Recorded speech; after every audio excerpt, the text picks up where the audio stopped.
Hi, my name is خوشبخت Maimun. I am 28 years old. I was diagnosed with borderline personality disorder, anxiety and depression in 2017.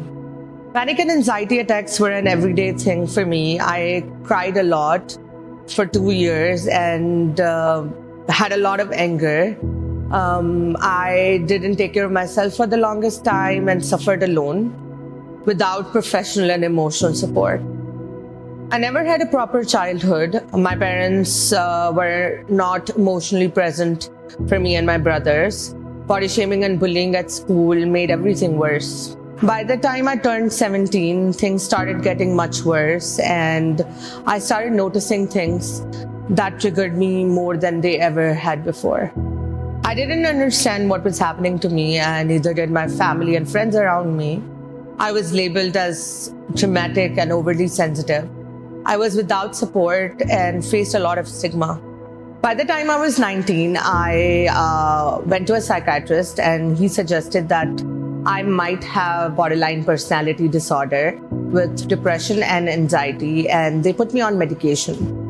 One day I stopped taking my medication. I got a scholarship and moved to US for a semester at a university, but things started to get hard all over again. I stopped eating and talking to my family back home, and I completely isolated myself again. I decided to seek help, and this time I took a stronger action. I went into more structured therapy, and I took an active role in my own healing. And most importantly, I've been on medication, and that has been life-saving for me. For about 6 years, I have been deeply involved in mental health activism. I speak publicly about mental health stigma. I work together with therapists as an advocate for people to get the right kind of mental health care they need. And it has really changed my life. To be active in the mental health care community has made a lot of difference in my own recovery and in my own healing. Mental illness still has a lot of stigma attached to it, but we can change that.